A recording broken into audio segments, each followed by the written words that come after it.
بسم الله الرحمن الرحیم. مولیانو د هدایت النحو هر کله چې مصنف فارغ شو د خطبه د دوو جزونو نه لیکي مو غوږ وته کیږي چې یو بسم الله و بل الحمدلله و نو چې شروع کړه په دریم جز باندې نو فرمایي والصلاة او نزول رحمت دی والصلاة درود دی علی رسوله درود نازل وی علی رسوله هغه مې نه ها نو العاقبۃ غر انجام للمتقین د پاره د پرهیزګارانو ده والعاقبۃ او غور انجام للمتقین د پاره د پرهیزګارانو. مولانا په العاقبۃ کې الف لام عوض دي د مضاف نه، عوض دي د چانه د مضاف محذوف نه.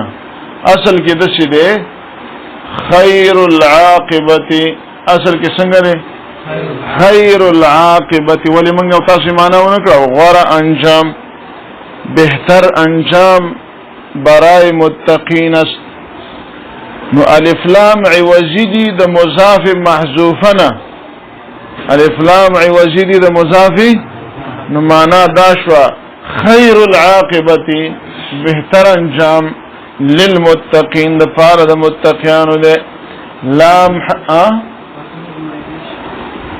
پونشم دوار یو شی که حسنون او بازی که خیرون او بازی غور انجام او خسته انجام دا د چا د پاره ده د متقیانو د پاره ده. دیول عاقبتو کی وو تا ووی اعتراضیه وی ووی یعنی دا ورسته تی جمله معترضه ده. مقصد په دې کې څه ده؟ دعا کولی. مقصد په دې کې سره دعا کو. ځکه موږ ویلو د خطبه درې جزء دي، بسم الله الحمدلله صلات. نو دا ول عاقبت په کې څه شه ده؟ که څوک سوال وکي نو جواب دا چې دا جمله معترضه ده، دا وو اعتراضی ده، وو اعتراضی ده، یعنی د دین ورسته جمله معترضه او دا دفع د وهم کوي، هر شی ملي کوي، دفع د څه کوي؟ د وهم کوي. د مخکې رب العالمین نه دا وهم پیدا شي چې الله رب العالمین به تربیت کوي د ټولو مخلوقاتو، لکه څنګه چې دنیا کې د کافر او د مسلمانانو تربیت کوي که نه کوي، نو په آخرت کې به هم د ټولو کفار او مسلمانانو کوي. نو مصنف رحمه الله ویل چې نا والعاقبۃ للمتقین، بهتر انجام په آخرت کې د چا لپاره دی؟ نو گویا کې الت آخرت کی تربیت الله د کفارو نه کوي بلکې د چا کوي؟ پوښوي تاسو. والعاقبۃ و اعتراضیه ورسته تر جمله معترضه وی، دا دفع د وهم ده. چا به وهم کوو د رب العالمین نه دا وهم تراته چې الله تربیت د ټول مخلوقاتو کوي، یعنی پالنه کوي، یعنی نعمتونه ور کوي. نو لکه څنګه چې دنیا کې مسلمانانو او کفارو لور کوي، نو په آخرت کې به هم ټول لور کوي. نو مصنف دا وهم دفع کوي، ویل چې نه نه غوره انجام د متقیانو دی، آخرت کې به د متقیانو پالنه کوي په نعمتونو او د کفارو پالنه په نعمتونو نه کوي. هغوی لپاره خو سزاګانې دي. پوه شوئ؟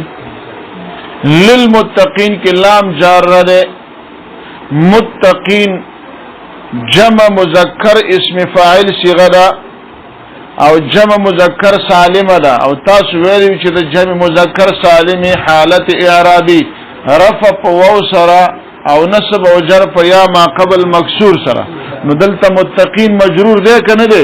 ځکه حرف جر په داخل له هوږي. متقین جمع مذکر اسم فاعل لا د باب د افتعال نا بچانا اتقا يتقي اتقاء فهو متق واتقي يتقى اتقاء فذاك متقا. بابونه ویلي دي کنه دي؟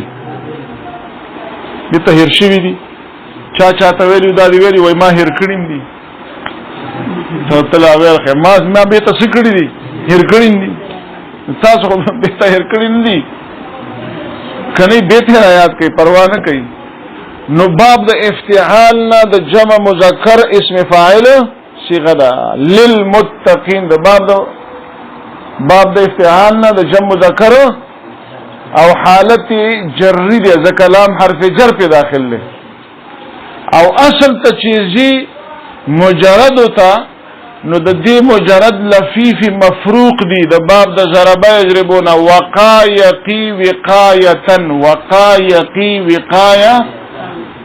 وقایتن چاته وی حفاظت توي او لفیف مفروق دی که مقرون دی مليانو مفروق دی ځکه په زیاده فاو د لام کلمې دو حرف علت راغلي هو شوي بده کې دا بس دی او متقی معنام کړی دا بس احتیاط والا جن تیرول دیتا سوی متقی چې د پال پریز جن تیری څومره ټیم می پاتې بس نو والصلاة باندې ودرې